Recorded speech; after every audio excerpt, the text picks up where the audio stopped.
Hey, shalom, shalom. Shalom. Shalom. First and foremost, we want to give all praises and honor and glory to Yahweh, Yahweh, Ba'ashem Yahushai, Ba'ashem Rakakodash. Double honors to the elders and the apostles of great ministry who rule well. Salutation to Yakel, pushing his truth in sincerity to the four corners of the earth. Giving Yahweh Hashem and shining him no rest. To the one to Aquas who listen and don't be obedient to the husband. The brother Howard from the GMS Prophetic Vibration Camp. Brother Yakal. Brother Nakamaya. Hey, you come together through the spirit and power of Yahweh Hashem Shai, to edify the flock, to feed the flock of Yahweh Hashem Shai. And the name of the video today, we're going on abstinence. Abstinence and going back into, restraining from things in the flesh, in a spirit of fasting. Being more in the spirit than being in the flesh, because we know in the flesh, is carnality, being carnally minded is death. So when the Lord come, you in that spirit, that canal, you being canal, being in that canal conversation, being around 2 toes on the block, and feeling that, feeling like, it's all well if you mingle with 2 toes and line with 2 toes, but yet you don't go and preach. You can't have 1 foot in and 1 foot out in the street. You had to have your foot rooted and grounded, in that straight path. So brother Yakal will go down into the reading here. So the book of 2nd Ezra chapter 7 and verse 55, it says, "And that the faces of them which have used abstinence shall shine above the stars, whereas our faces shall be blacker than darkness." So it says that the men that abstain themselves from the former lust, from the worldly things, from carnality, will shine above the stars. Now we understand that with the scripture say, humility before honor. So this is us being humble right now, showing humility, because we know that we the spirit that the Lord put on us, that is a royal blood. You understand? It's kings on the earth, but we have to be humble because we're not in our place. We're not from here, as the brother was saying previously. We're not from here, so we have to be humble in this place, as Yahweh Shai was humble. You understand? There's sometimes that they came to Yahweh Shai with violence, and he said, "Don't you know I could pray to my heavenly Father, and he could send down more than 7 legions right now?" You understand?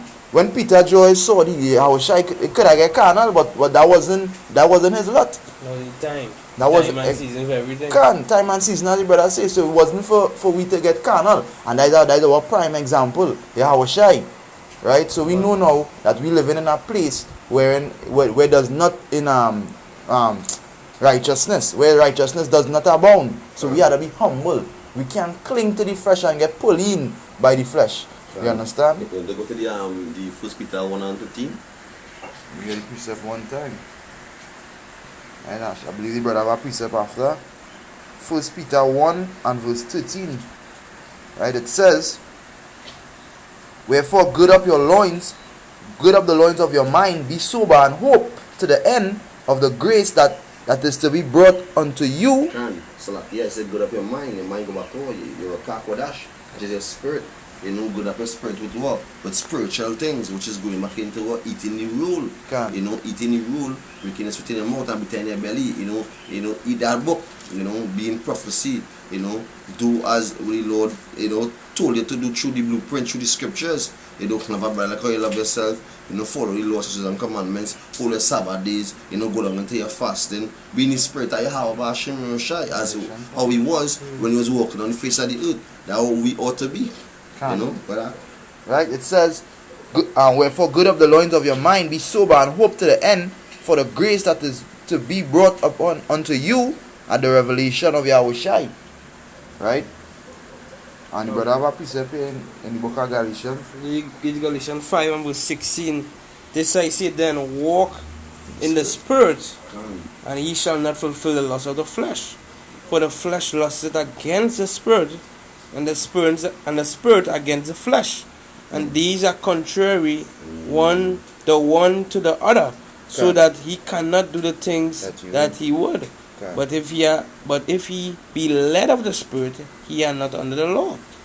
Not the works of the flesh are manifest, which are these: adultery, fornication, uncleanness, lasciviousness, idolatry, witchcraft, hatred, variance, emulations, wrath, strife, seditions, heresies, envyings, murders, drunkenness, revilings, and such like.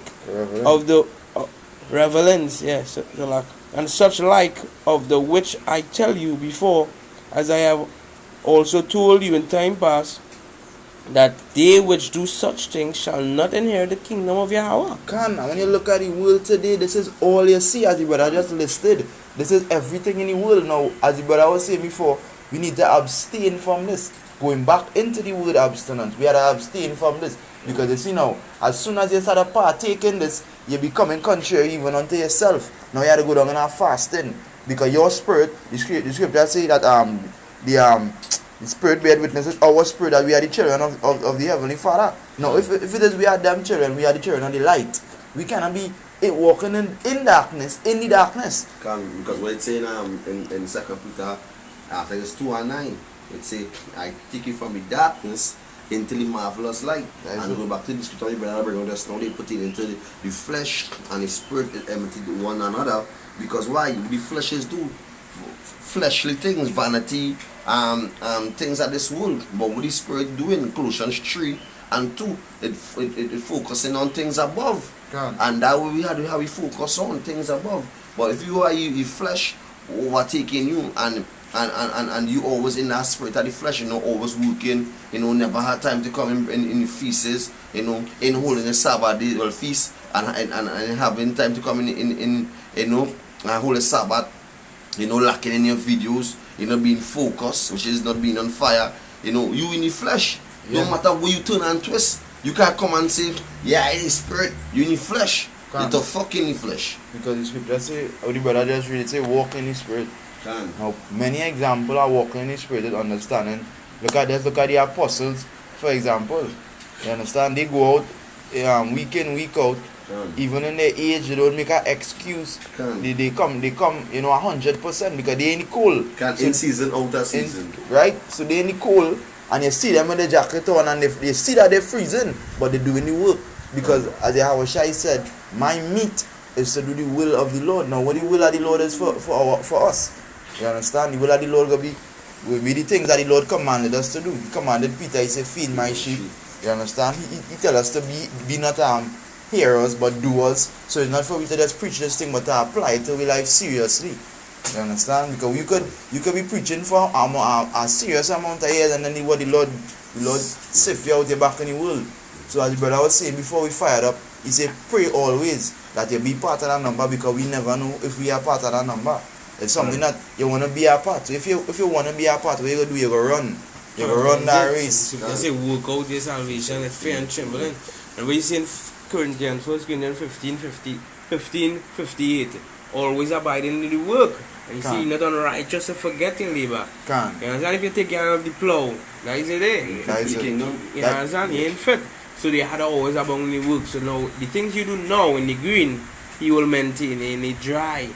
You understand? Because you hold up your end of the bargain now, he hold up here, and then I will say, because thou hast kept the word of my patience, I will also keep thee from the hour of temptation. And like going back into the hour I was talking about earlier on, because your house went in this hour, and we also go in our hour when the MOTB become mandatory and going on from the henceforth.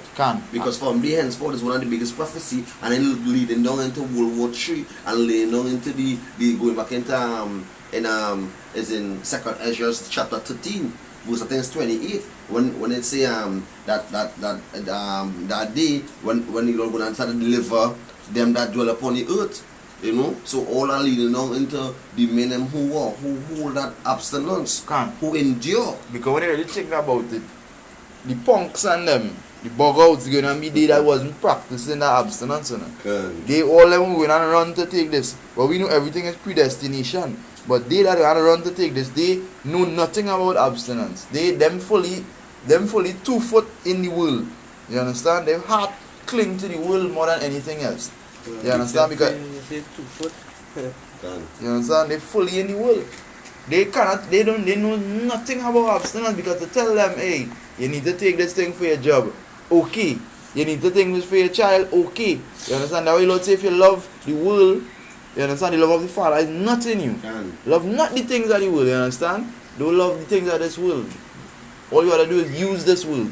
You can't be 1 foot in, 1 foot out, as the brother was saying. You have to be 2 foot in the shoot, fully in the shoot, with yourself armored up, ready for the fiery darts of the devil.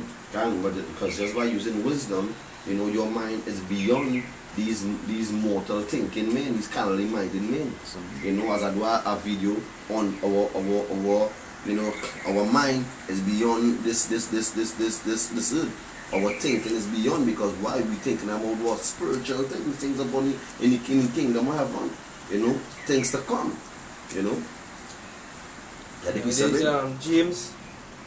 James chapter 4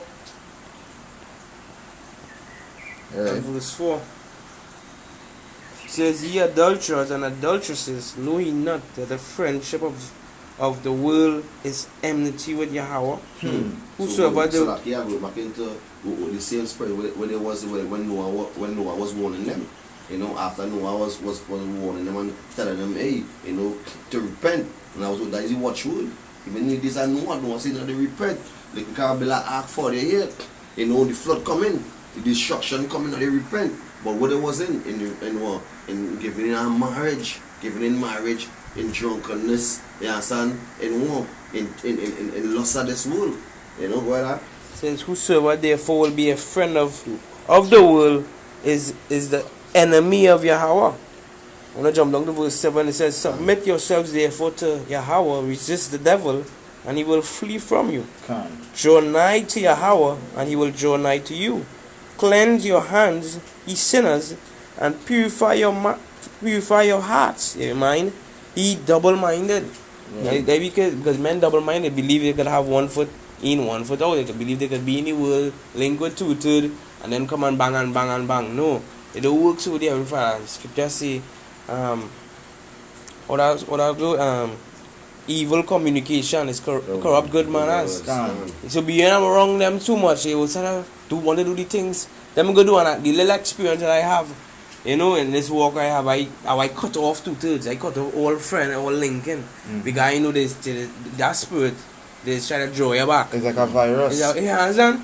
Yeah. So you have to separate yourself. Be separate as the Most High say, and you go receive you. Can go back and continue back in the book of as the brother say, be separate. Continue. Because we finish the book of 1 Peter chapter 1 verse 13. And we finish it out. It say we read back from verse 13. Say, wherefore gird up the loins of your mind, be sober and hope to the end for the grace that is to be brought unto you as the revelation of Yahushua, as obedient children, not fashioning yourself according to former lusts in your ignorance. Verse 15. It says, but as he which have called you in holy, to separate, so be ye holy in all manner of conversation. So as the brother was saying, separate yourself from these two-thirds, because their conversation, it's like it's just filthy lucre. I will start adulterous vibes. I will start things, where they come like they worship in this world. The things that are more money, because they will talk about money, about women. There's just vanity upon vanity. Nothing profitable about for the spirit. So going on into verse 16, say, because it is written, be ye holy, for I am holy. And going back into the word abstinence, because you withdrawing yourself from the world. You keeping yourself on a certain level, knowing that, hey, if I bring myself down, I bring myself down to the level of these two-thirds. So you always keep yourself and your mind up above these fucking two-thirds and these heathens. I know you want to go down into the meaning of abstinence one time. Because we used to go down into that a long time. We go down into the online etymology first, and then we go down into Google. Yeah? Spaghetti, bear with me, Babakusha. Can. Right, this is the meaning of abstinence. It says forbearance. So it's basically forbearing the things that you will.